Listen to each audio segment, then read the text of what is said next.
una iniciativa muy atractiva para saber qué están componiendo los músicos mexicanos contemporáneos. Graffiti, hip hop, cultura urbana en la lente de Henry Chalfant. Estoy más en Noticias 22 en una hora cultural cargadita de información. Quédense con nosotros, Rafael García Villegas. Amigos, amigas, qué alegría estar con ustedes. Mi querida Laura Barrera, amigos del auditorio, hola a Laura Regis en la traducción de lenguas de señas mexicana, cerrando la semana con mucha información y con una celebración. Con una celebración, con una felicitación, vamos a iniciar este programa, un reconocimiento a Elena Poniatowska en el día de su cumpleaños.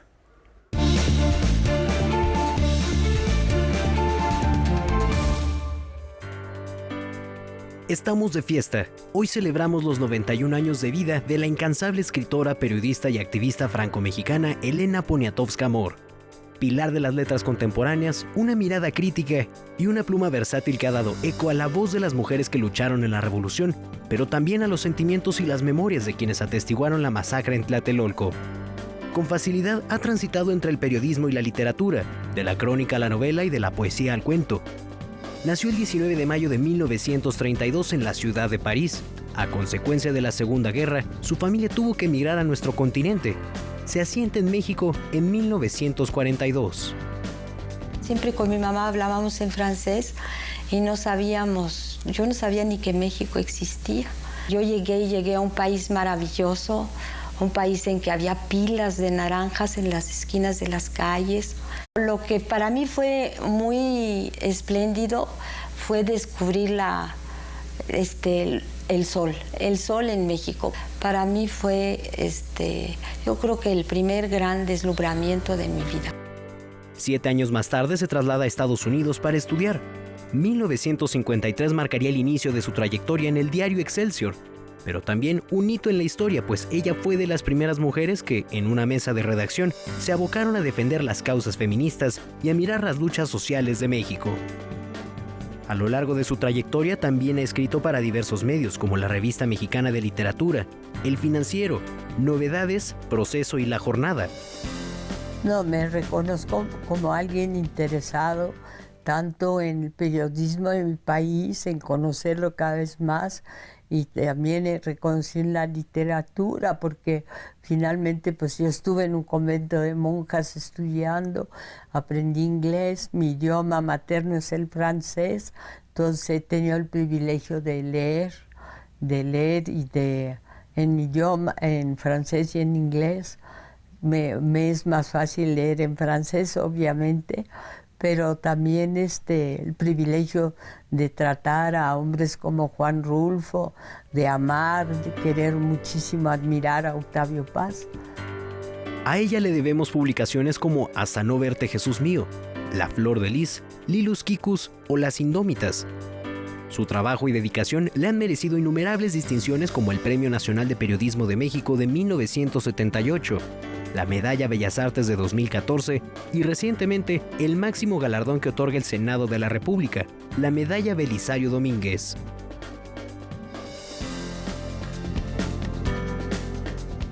Grupo Planeta también se suma a los festejos con la edición especial de obras emblemáticas de Elena Poniatowska. Ahí además hay gratas sorpresas con el diseño artístico de esta colección. Vamos a verla.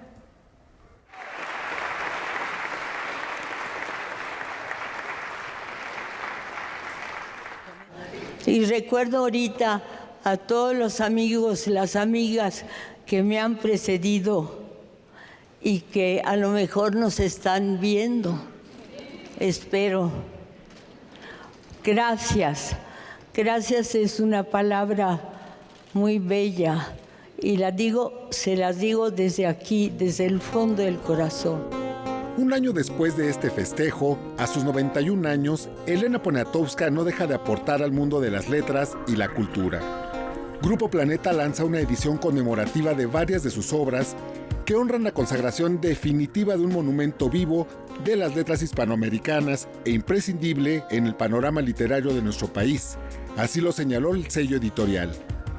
Serán 17 títulos de la autora de Hasta no verte Jesús mío, que integrarán la denominada Biblioteca Elena Poniatowska de Seix Barral, la cual circulará en breve en librerías, mientras los primeros 3 títulos, La noche de Tlatelolco, Querido Diego te abraza Quiela y Tlapalería, ya están a la venta. Las obras de Elena van del periodismo y la crónica a la novela y el relato. Presentan personajes y situaciones reales e imaginarias, pero todos inspirados por el conocimiento de la autora sobre la historia y la cotidianidad mexicanas. Esta entrega marca el inicio de un programa que culminará hacia octubre de 2023, resultando en un conjunto de enorme valor artístico y un hito para la literatura mexicana y los lectores de habla española de todo el mundo. Para el diseño de la Biblioteca Elena Poniatowska, se contempló una nueva estética de portadas que incluyen fotografías de algunas de las artistas visuales más relevantes del país, entre ellas Graciela Iturbide, Maya Godef, Patricia Lagarde y Melba Arellano, entre otras. Cada libro nos presentará también a la autora en distintos momentos de su vida, con fotografías ya icónicas que rinden tributo a su presencia en la vida cultural del país. Noticias 22, José Antonio Hernández. Estos días les vamos a mostrar físicamente estos libros porque de verdad vale mucho la pena tener esta colección. Ya vimos algunas portadas anteriores, evidentemente, pues para quienes son amantes de la literatura, de las obras de Elena Poniatowska, todos son valiosos, así que estos también hay que tenerlos en esta nueva edición que les digo, bueno, se las mostramos estos días, ¿no? Además, con el plus de estas grandes fotógrafas que nos muestran otros rostros de Elena Poniatowska. Y cambiamos de tema, pero seguimos en el rubro de la literatura. Una prosa que el jurado calificó como expresiva y bella. Gonzalo Celorio es reconocido por sus pares. Dedicar la vida a las letras, hacer literatura de la amistad, del conocimiento y de la vida misma. Esos parecen ser los preceptos que inspiran Mentideros de la Memoria, libro con el que el escritor Gonzalo Celorio se hizo acreedor al premio Javier Villaurrutia de Escritores para Escritores 2022. El libro es un cruce de caminos entre diversos géneros, narrativa, ensayo y crítica literaria, en donde su autor evoca los diálogos literarios que tuvo en sus encuentros e incluso largas amistades con escritores como Julio Cortázar, Carlos Fuentes, Augusto Monterroso y Juan Rulfo, entre otros. Este es un libro híbrido porque va combinando un discurso de carácter autobiográfico, pero curiosa y paradójicamente los protagonistas el protagonista no soy yo, sino los protagonistas son los escritores a los que me refiero. Yo me limito a ser un testigo privilegiado, ciertamente, como interlocutor de los 20 escritores que por aquí desfilan. Descrito como un texto con una prosa de gran expresividad y belleza, por un jurado compuesto por Pura López Colomé, Marianne Toussaint y Fernando Fernández, Mentideros de la Memoria fue escrito durante la pandemia. Este libro surgió de un mentidero. Surgió de un mentidero favorecido por la pandemia, porque cuando se desató la pandemia, un grupo de amigos, a quienes les dedico el libro, por cierto, nos reunimos de manera virtual, telemática, en un grupo al que apodamos el Sinfinamiento, porque estábamos confinados, pero no sabíamos cuándo iba a levantarse este confinamiento. Un mentidero es un espacio físico y simbólico, una especie de ágora en la que, a diferencia de esta donde prevalece la formalidad, hay espacio para el humor, la sospecha y la especulación. Me he dado cuenta de que hay otros factores extraliterarios, digamos, o extralibrescos, que pueden arrojar luz sobre la lectura misma. A mí no me interesaría demasiado la vida de un escritor si no fuera porque escribe, pero el conocer la vida a veces arroja luz sobre la obra misma, que es lo importante.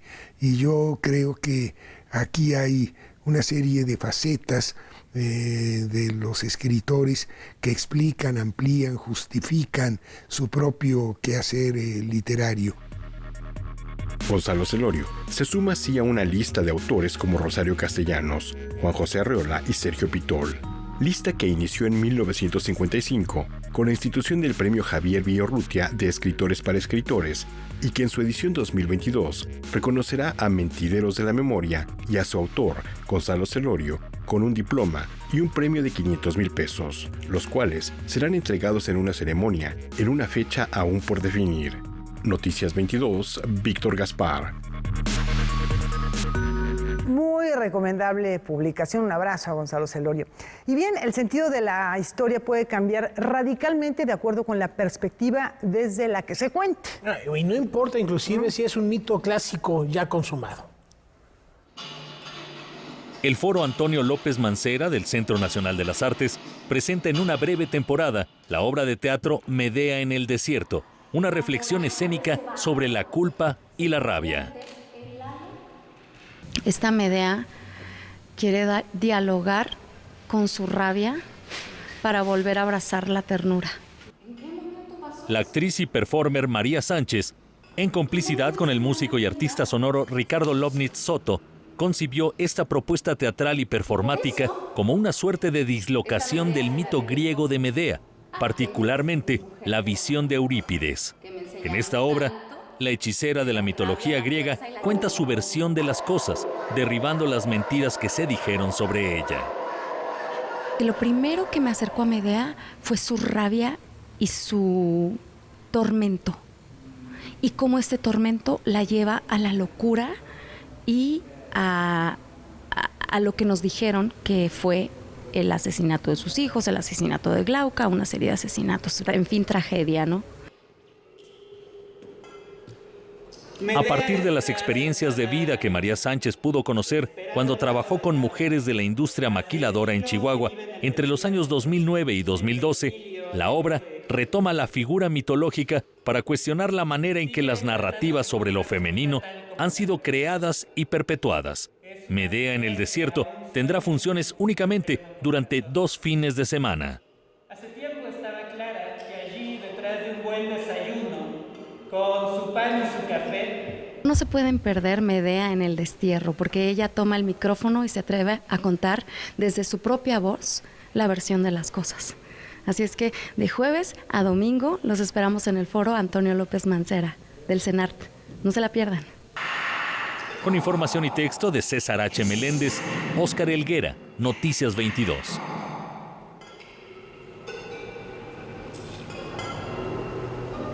Y la lucha continúa por eliminar la discriminación. Todo listo para la segunda edición del Festival Prieto. El Festival Prieto está de regreso este 2023 con una segunda edición cargada de actividades y una gran cantidad de invitados. El principal objetivo es unirnos, tener un espacio en donde la gente pueda ir a ver como todo el talento que hay de personas, pues en principio racializadas, ¿no? Que hablen del problema del racismo, que nos ayuden a entender cómo funciona ese grave problema en nuestro sistema. Música, cine, danza, teatro, exposiciones. Se integra además talleres, conversatorios, poesía, crear un espacio en donde nos encontremos todas las luchas, las luchas diversas además, porque bueno, pues el antirracismo pues tiene diferentes perspectivas, ¿no? De acuerdo a nuestro contexto, de acuerdo al lugar en el que nace cada lucha. La segunda edición del encuentro se realizará en 4 sedes: la Utopía Mellehualco, el Complejo Cultural Los Pinos, la Fábrica de Artes y Oficios de Oriente y la Cineteca Nacional. Hay gente que pertenece a la colectividad de Poder Prieto y mucha gente que no pertenece a la colectividad de Poder Prieto, de hecho la gran mayoría. Dentro del comité organizador del festival, o sea, habemos algunas personas que formamos parte de Poder Prieto, pero la gran mayoría no, también. Que esa es la idea, ¿no? Que nos encontremos aquí y pues nada, seguir conversando.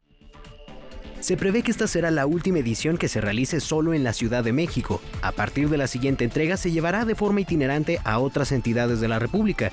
El segundo Festival Prieto se realizará del 25 al 28 de mayo. Toda la información pueden encontrarla en las redes oficiales del encuentro.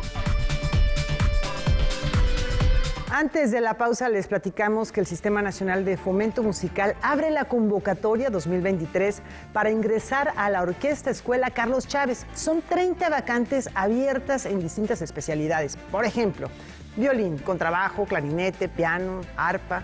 Son muchos los instrumentos que están involucrados. Los interesados deben llenar un formulario en línea y tras la verificación de este se les hará, por supuesto, una prueba presencial. El plazo para cargar los archivos vence el lunes 19 de junio. No se esperen a que termine la fecha.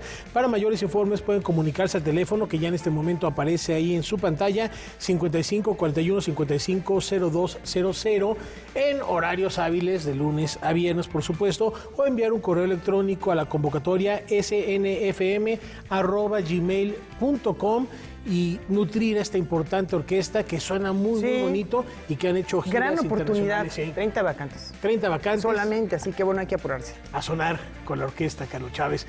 Una pausa y mucho más en Noticias 22 al volver.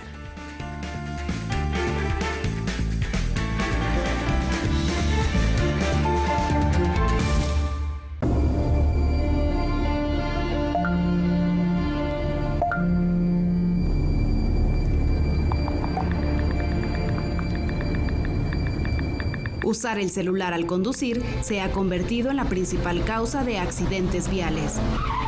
Los mensajes que debes leer cuando manejas no están en tu celular. Maneja con precaución. Secretaría de Infraestructura, Comunicaciones y Transportes. Habla Mario Delgado, presidente de Morena. Una vez más, cientos de miles de mexicanas y mexicanos tomamos las calles para refrendar nuestro compromiso con el presidente y gritar fuerte y claro que la 4T cada vez es más grande. Por fin tenemos un gobierno austero, humanista, que lucha contra la corrupción. Juntas y juntos, sigamos por el camino del cambio verdadero, porque cuando gana Morena, gana el pueblo, y el pueblo está con la Cuarta Transformación. Morena, la esperanza de México. Catarsis 22 está de regreso con su quinta temporada. Este espacio que creamos junto con ustedes, donde ustedes conversan con nuestro invitado en tiempo real a través de nuestras redes sociales para discutir los tópicos en tendencia de la semana. Nos veremos ahora los miércoles de estreno y si no tienes chance, no te preocupes. Puedes verlo de manera más relajadita los sábados en la noche, justo aquí, por Canal 22. Nueva temporada a partir del miércoles 24 de mayo a las 19 horas.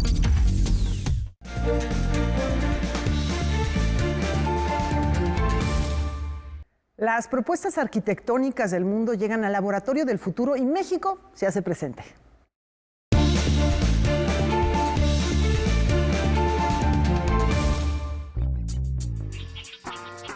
Ha llegado el momento donde los países se interconectan a través de la arquitectura. Ya está aquí la Bienal de Venecia y su entrega 18 se ha concebido ahora como un lugar de especulación que analiza el presente y ofrece nuevas definiciones del porvenir. Laboratorios del Futuro será el eje temático que regirá la programación hasta el 26 de noviembre y África será el continente estelar de la muestra. De acuerdo con la curadora Leslie Loco, se ha seleccionado la temática y al protagonista, dado que las cuestiones de equidad, raza, esperanza y miedo convergen en África y todos a nivel antropológico, en cierto sentido, somos africanos. México está presente en esta fiesta de la arquitectura y propone que todos los países se sumen al juego por la vida con Infraestructura Utópica, la cancha de básquetbol campesina, una instalación que provoca el diálogo sobre los diferentes temas que ocupan a la arquitectura contemporánea. El proyecto fue posible gracias al trabajo de artistas y arquitectos mexicanos como Mariana Botey, Rodrigo Escandón Césarman y Guillermo González Ceballos, todo en colaboración con el Instituto Nacional de Bellas Artes y Literatura. De acuerdo con el comunicado que publica esta misma dependencia, se han invertido 9,059,600 pesos. Tan solo en el primer día de actividades, reporta el mismo documento, se registró la presencia de 800 visitantes. Infraestructura Utópica, la cancha de básquetbol campesina, se presentará en el Pabellón de México hasta el último día de actividades de la Bienal de Venecia, es decir, hasta el 26 de noviembre.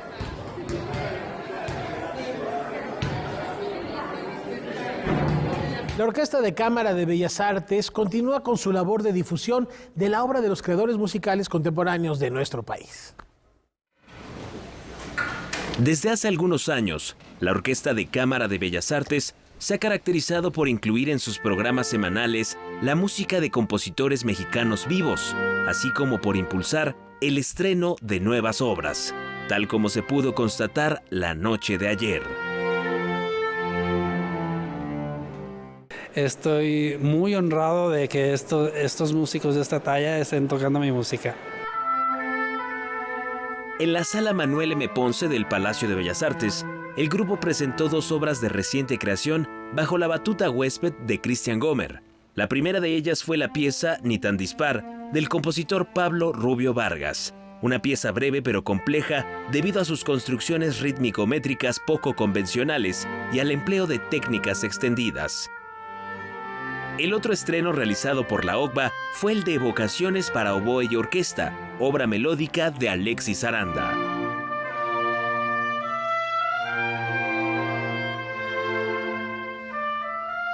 En la forma es un concertante en 5 movimientos. Todos los movimientos son lentos, líricos, sumamente expresivos. El estreno de esta pieza contó con la participación especial de Gianfranco Bartolato, primer oboe de la Orquesta del Teatro de la Ópera de Roma.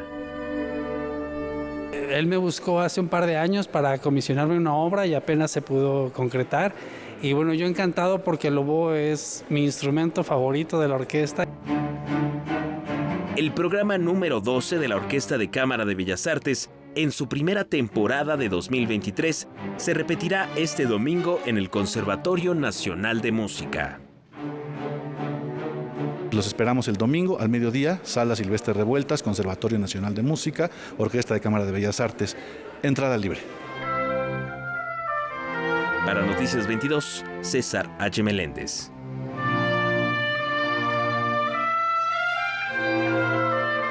Durante más de un siglo, esta tradición que vamos a ver se ha inscrito en el paisaje sonoro y en la memoria de la capital del país.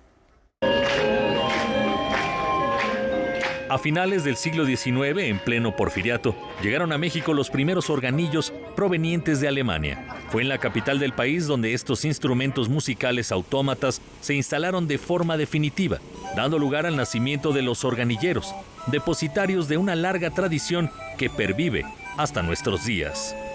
Su punto central, que no el único, es el centro histórico de la ciudad, donde tenemos ubicados alrededor de unos 250, 300 organilleros actualmente, de alrededor de 500 que se tienen identificados en toda la Ciudad de México.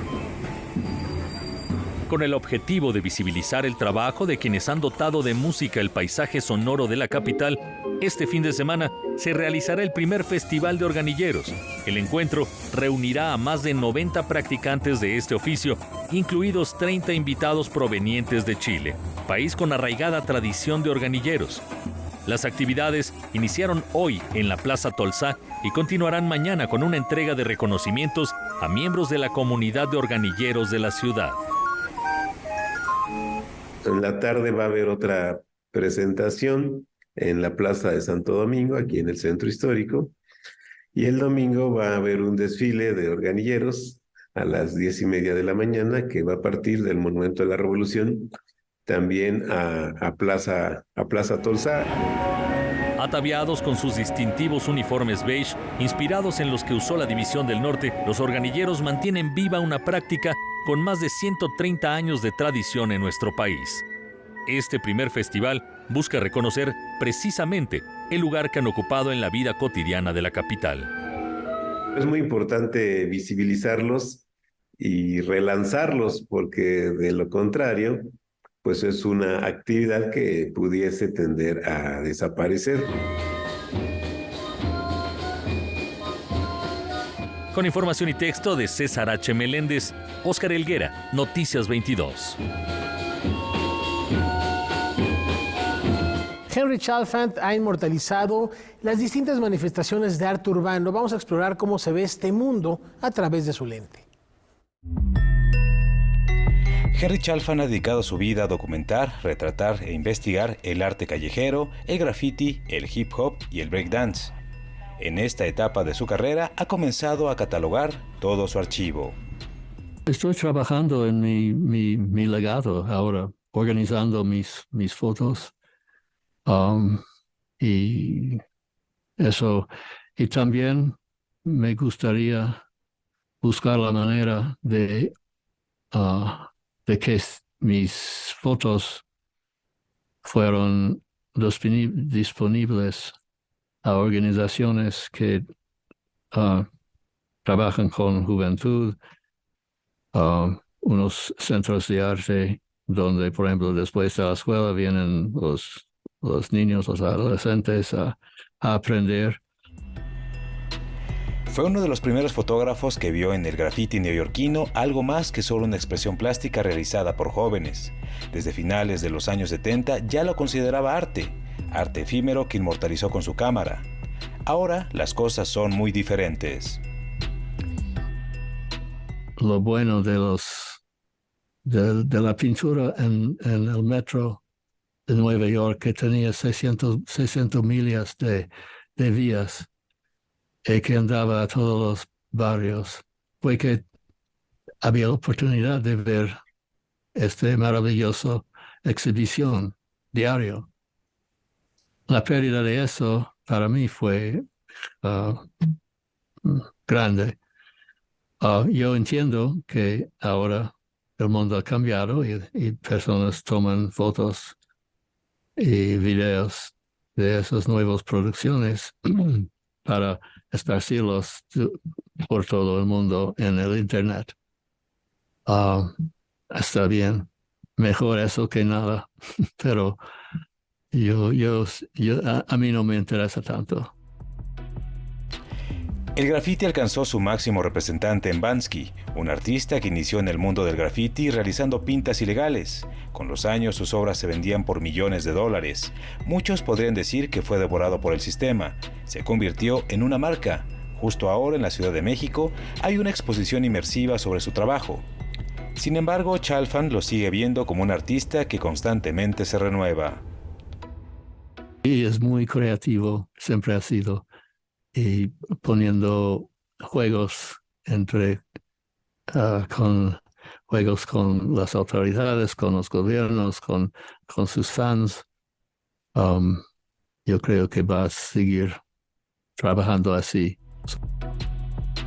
Henry Chalfant ofreció una conferencia en la Fábrica de Artes y Oficios de Oriente, donde muy pronto también presentará una exposición sobre su trabajo. Noticias 22, Julio López. Esta noche en Debate 22, para hablar del programa de apoyos a la creación, Álvaro Cueva recibe a Luis Tareque Ortiz, director del área de Sistema de Apoyos a la Creación y Proyectos Culturales, y Alejandra Flores Bravo, coordinadora de la vertiente Artes Verbales. Algo importante para el mundo de la cultura contemporánea, así que no se pierdan este programa, amigos. Al término de Noticias 22, que nos vamos a una brevísima pausa y regresamos con mucha más información.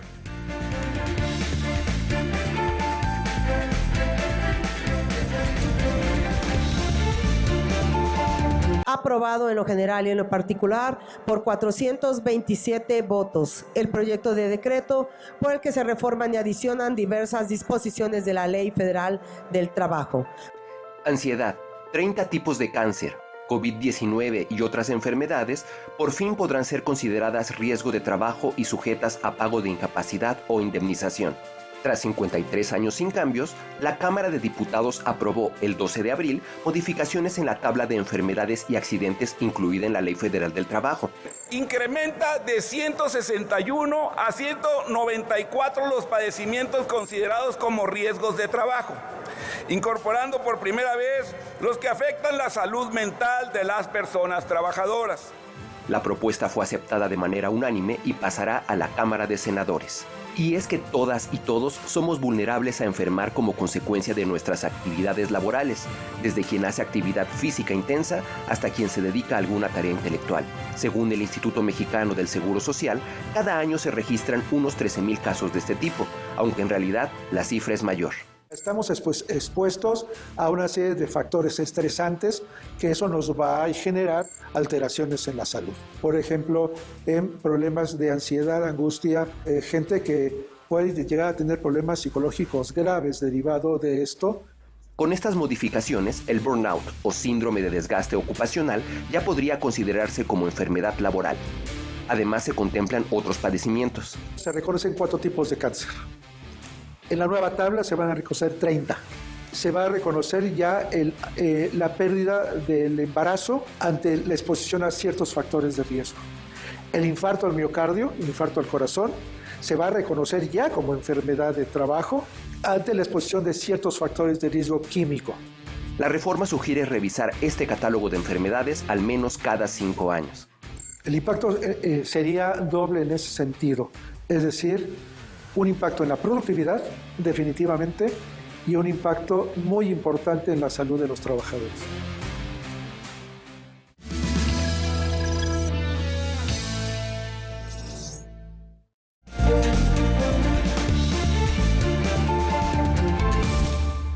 Vamos directo a Jalapa, Veracruz. Allá se encuentra Noticias 22, siguiendo de cerca la Feria Internacional del Libro Universitario. Karen Rivera, ¿cómo estás? Muy buenas noches. Platícanos ya en la recta final de este encuentro, donde no solo ha habido libros, sino también música y muchas actividades. ¿Qué nos tienes? Adelante. ¿Qué tal, Rafael, Laura, amigos de Noticias 22? Efectivamente, seguimos en la batalla en la Feria Internacional del Libro Universitario 2023 en Jalapa, Veracruz. Ya en la recta final de este encuentro de letras e ideas quedan algunas actividades que se van a realizar el fin de semana y que, por cierto, no pueden perderse. Pero vamos a comenzar este segmento con una entrevista que le hicimos a la pianista Lidia Gerberov, quien será la encargada de clausurar el foro académico Puentes y Fronteras, Migración, Cultura y Derechos Humanos de esta feria, y lo hará con un programa que integra compositores haitianos.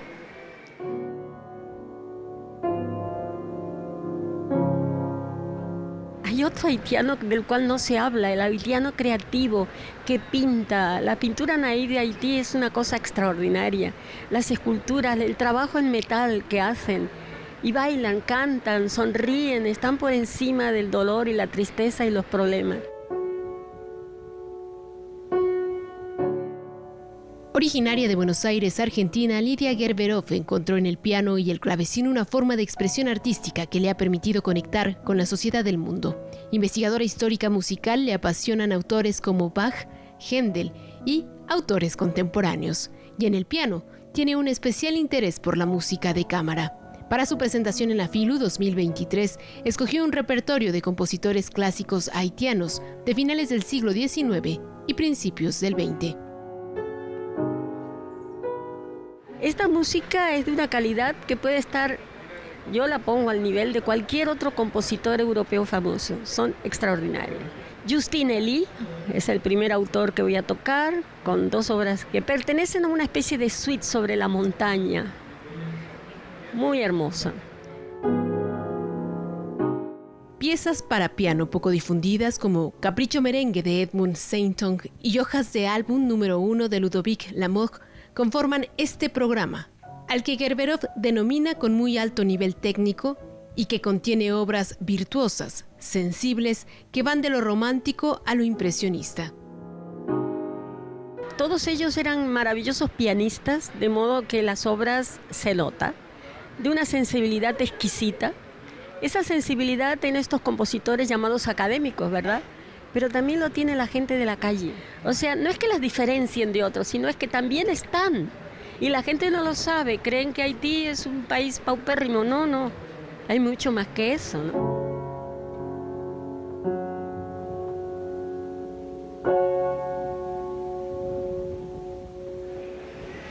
Uno de los ciclos que tiene esta feria es el dedicado a la novela negra, y a mi lado se encuentra una de las autoras que participan en este ciclo, Tania Tinajero. Tania, muchas gracias por tu tiempo para Noticias 22, para Canal 22.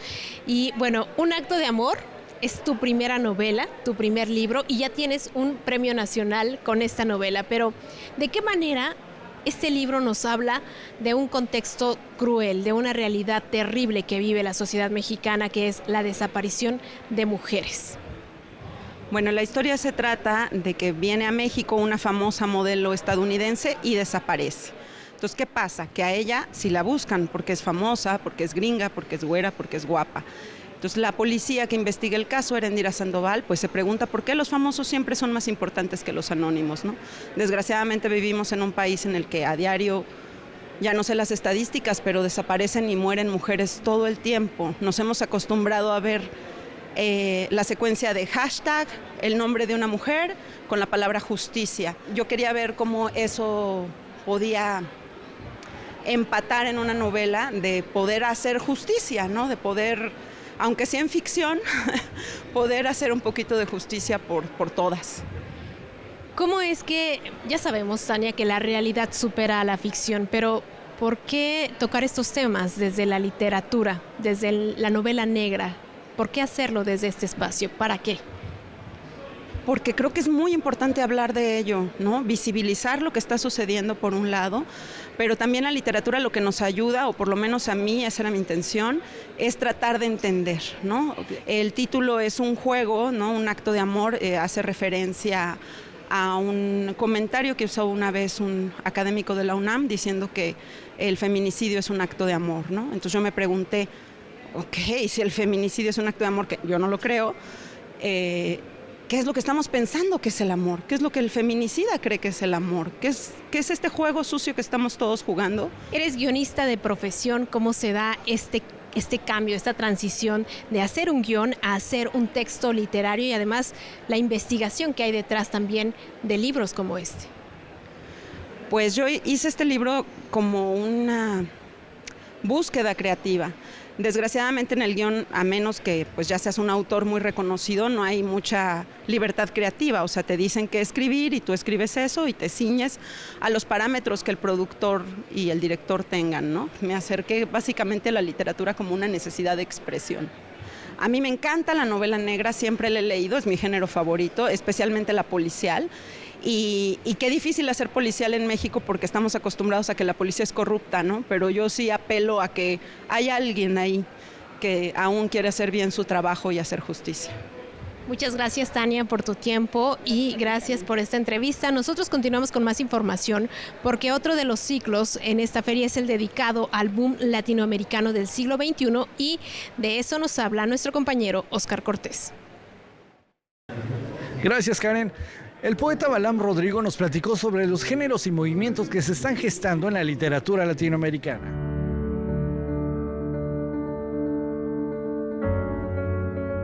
Y en el caso de la literatura latinoamericana hay un nuevo boom, por así decirlo, de estas literaturas que nos incomodan, nos interrogan, que profundizan en aspectos que tienen que ver, por ejemplo, la crisis climática, no solo la política, sino, por ejemplo, aspectos como la migración, una de las más importantes, y estas violencias derivadas del crimen organizado, la violación sistemática de los derechos humanos y personas que son, por ejemplo, víctimas de trata, de desplazamiento forzado de muchas comunidades en el sur del país y en otros lugares por estas situaciones. La literatura me parece que está haciendo y está dándonos una respuesta distinta a la que otros medios no han hecho.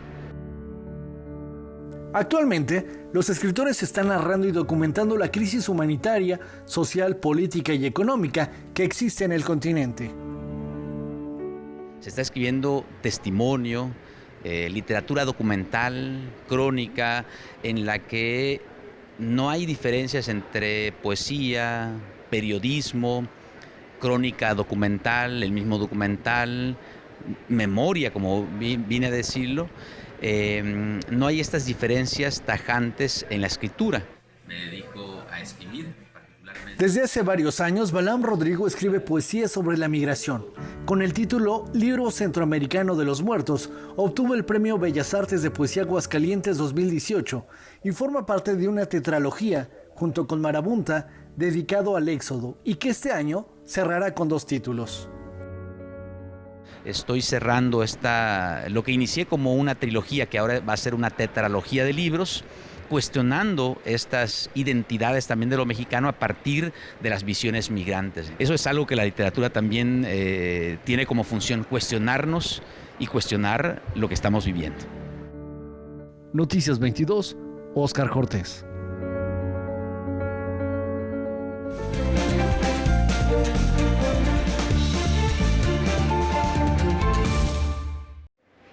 Es viernes de ciencia y por supuesto no podía dejar pasar la oportunidad de estar en esta feria y platicar con el biólogo Carlos Alberto López González, quien nos habla de la importancia de conectar con la naturaleza y evitar que más especies desaparezcan de su hábitat natural.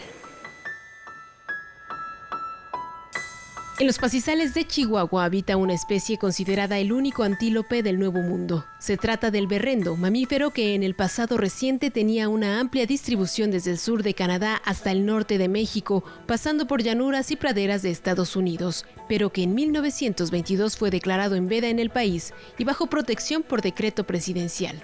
Ahora está en riesgo de extinción.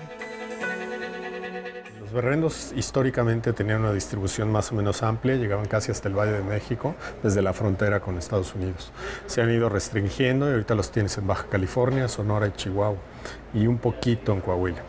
En Chihuahua, desde hace muchos años se está estudiando esta especie y lo que se veía es que realmente estábamos viendo pues, su eliminación del medio. El berrendo es el mamífero terrestre más rápido del continente americano, debido a que alcanza una velocidad de 98 kilómetros por hora. Hasta antes de 2018, se estimaba que poco más de 300 berrendos se conservaban libres en Chihuahua. Para conservar este animal herbívoro, científicos, ciudadanos y autoridades en alianza trabajaron en un proyecto de reintroducción de esta especie. Lo que vimos es que la diversidad genética de estos animales en el estado de Chihuahua era muy pobre. Entonces era necesario poder traer individuos para aumentar esta diversidad genética. Entonces lo más fácil era traerlos de Estados Unidos, que esto trae los lugares donde habitan de manera nativa, y las poblaciones allá son muy grandes. Gracias a este esfuerzo colaborativo, en 2018 se liberaron 100 berrendos provenientes de Estados Unidos en México. Trabajos de reintroducción de especies como esta y del lobo mexicano han dado reconocimiento al biólogo Carlos Alberto López, quien fue galardonado en la FILU con la medalla al mérito de la Universidad Veracruzana. En este momento desconocemos cuál es el tamaño de la población, ¿no? Porque pues desafortunadamente no ha habido los recursos para poder dar este seguimiento.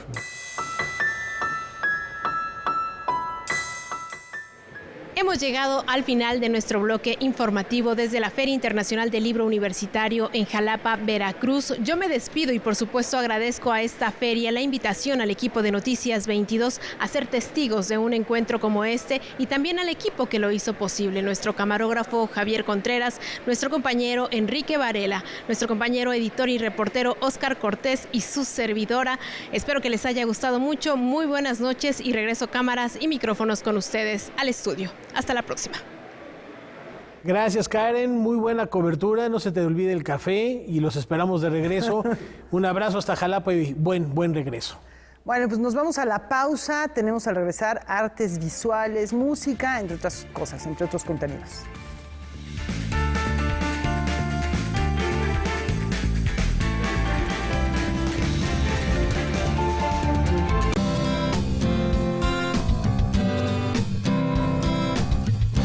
Como audiencia, tienes derechos. Debes conocerlos para poder ejercerlos y ser parte de los televidentes críticos y participativos. Es muy importante que sepas que la televisora debe respetar los horarios anunciados en su programación, tener acceso a la misma calidad y niveles de audio y video. Para más información, consulta la página de defensoría.canal22.org.mx.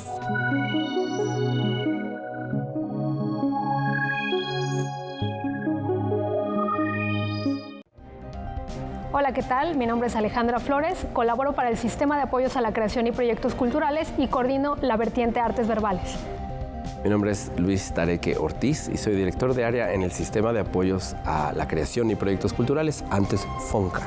¿Ustedes estaban buscando un apoyo? ¿Tenían dudas sobre lo que está pasando con los apoyos a la creación artística en nuestro país? ¿No saben qué programón de oro les vamos a ofrecer? Quédense después del Noti, les conviene. Es Debate 22. ¡Los esperamos! Hoy, 21 horas.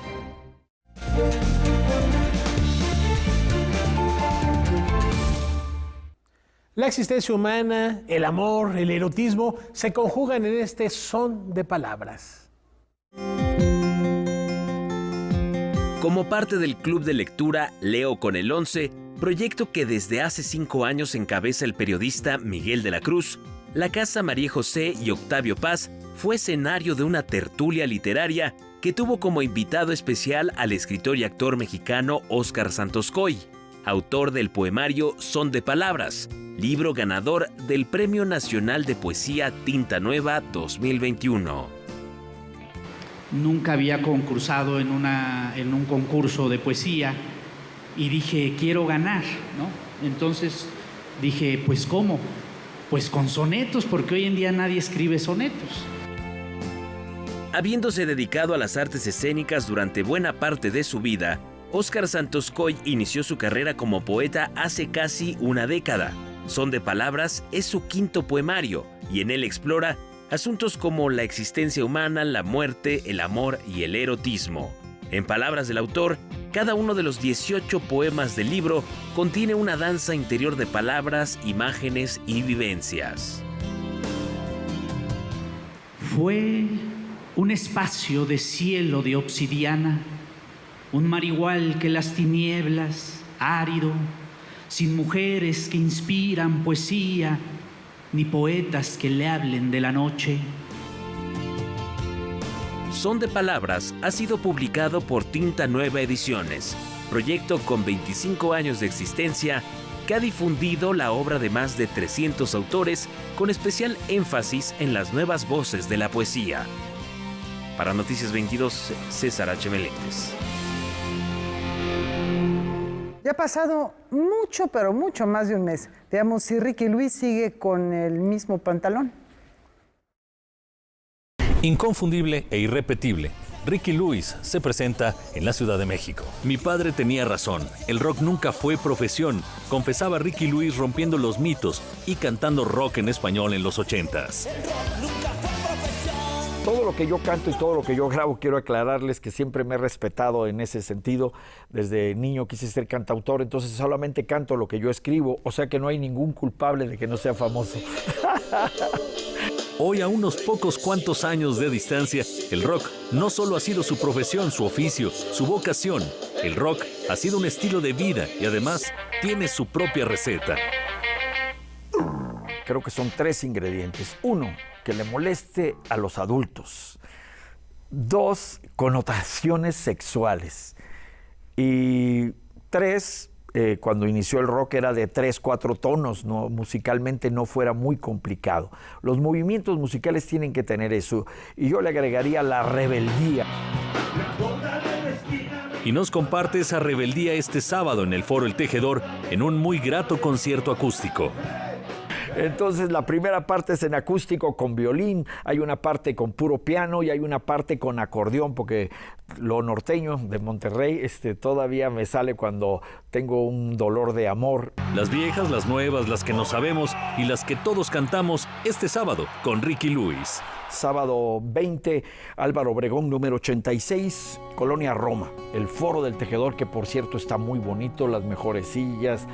Óscar Helguera, Noticias 22. Me contaron que te vieron con otro y dicen que es más alto que yo, que te abre. Los murales cobran vida en el Palacio de Bellas Artes y nos invitan a una experiencia inmersiva entre dioses y máquinas.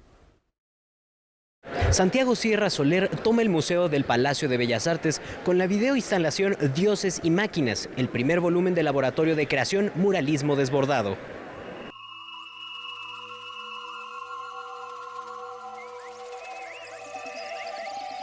Tiene 7 murales vivos, pero te lleva a través de un recorrido por el tiempo, el cual, o sea, todas las pantallas se hablan, ¿no? Uno de los conceptos principales es el tiempo.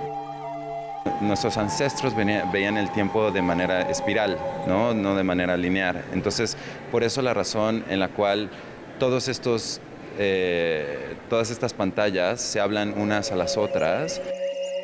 Sacrificios, tributos de los tlatoanis, la conquista y el mestizaje son algunas de las representaciones que se ven aquí.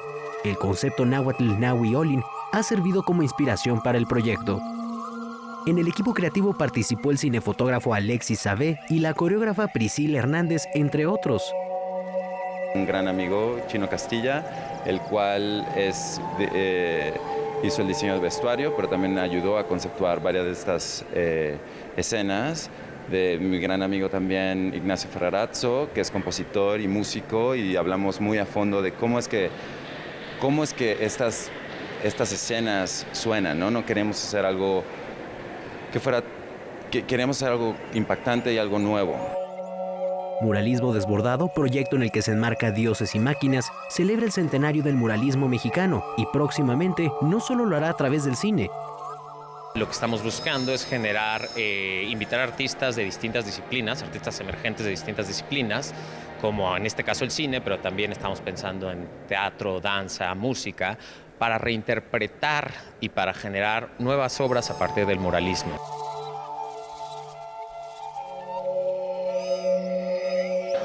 Dioses y Máquinas se puede ver en la sala Paul Westheim del Museo del Palacio de Bellas Artes hasta el 27 de agosto. Con imágenes de Saúl Nieto y Juan Manuel Arcos, reportó para Noticias 22, Rodrigo Peredo. La historia del libro invade el mundo digital con esta propuesta que nos invita a explorar desde códices prehispánicos hasta obras literarias del siglo XXI. Luego de una cuidada investigación y curaduría, Memórica presenta su micrositio sobre libros y escritura, una mirada histórica a la bibliología en México.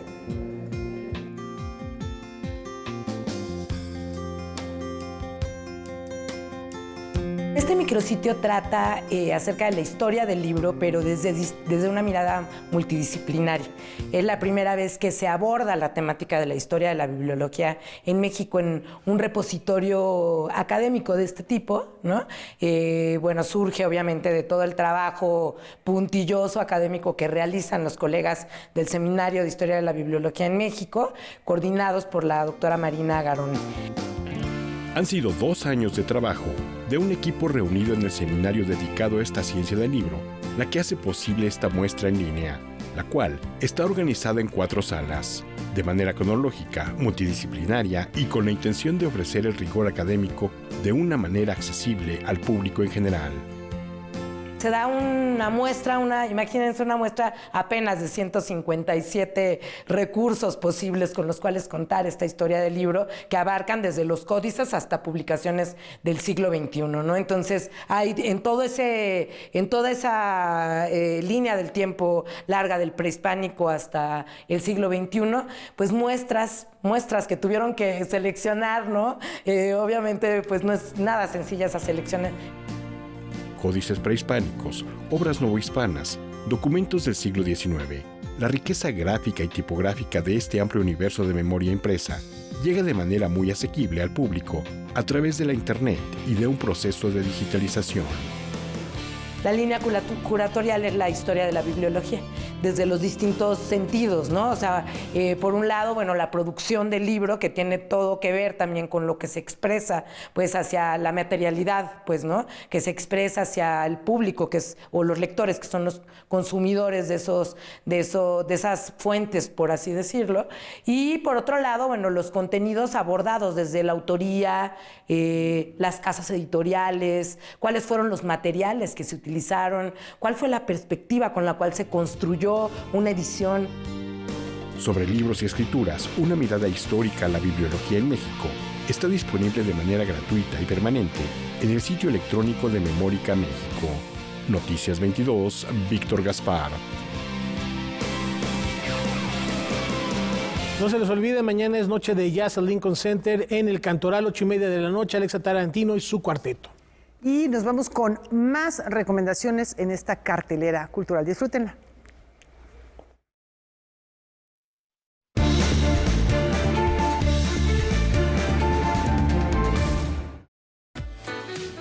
Bienvenidos a la cartelera cultural. ¿Listos para divertirse? ¿Imaginan ser barrenderos, presidentes, toreros, policías, sacerdotes y profesores en una vida? Ahí está el detalle que hace especial a Mario Moreno Cantinflas. Para recordar a uno de los íconos más grandes de la comedia mexicana, Alfaguara presenta una propuesta editorial que incita a conocer la vida y la obra de este actor desde sus humildes comienzos hasta su fama internacional. Este libro no es precisamente para adultos, sino como quien dice, para los más pequeños del hogar. Con él, los niños pueden soñar, reír y descubrir el ingenio del maestro del humor y ser testigos de la importancia de la perseverancia en la vida. ¿Se atreven a leerlo, chatos? Y de las letras viajamos a los escenarios. El juego, la música, la actuación y la danza son los elementos perfectos para evidenciar el camino lleno de obstáculos por el que han transitado las mujeres para lograr sus objetivos. Emilia es el nombre de la obra de teatro que reúne estas características y que muestra la historia de la primera poeta inglesa feminista del siglo XVII, Emilia Bassano. Este relato es interpretado solo por mujeres y la idea es dar voz a los personajes femeninos que han quedado en el olvido. En medio de trajes y escenografías coloridas, las actrices muestran la elocuencia, fortaleza y libertad con la que se enfrentan a la cerrazón y abuso machista. Desenfadada y atrevida, esta propuesta escénica desempolva la vida de la que se rumora es la dama oscura de los sonetos de Shakespeare. Ahora prepárense para bailar y cantar con el rapero, compositor y actor chino Jackson Wang, quien ofrece un concierto en la Arena Ciudad de México. Reconocido mundialmente por ser miembro del grupo surcoreano de K-pop GOT7, el también deportista representativo de Hong Kong lanzó su primer álbum en solitario en 2017 y sus canciones han musicalizado diversos programas audiovisuales, entre los que se encuentran los llamados K-dramas. Su primera gira internacional de forma individual la comenzó a finales de 2022, titulada Hombre Mágico, y para el concierto de la Ciudad de México contempla un programa con los hits que le han dado la vuelta al mundo. Motivante. Hasta aquí la cartelera el día de hoy. Nos vemos la próxima semana.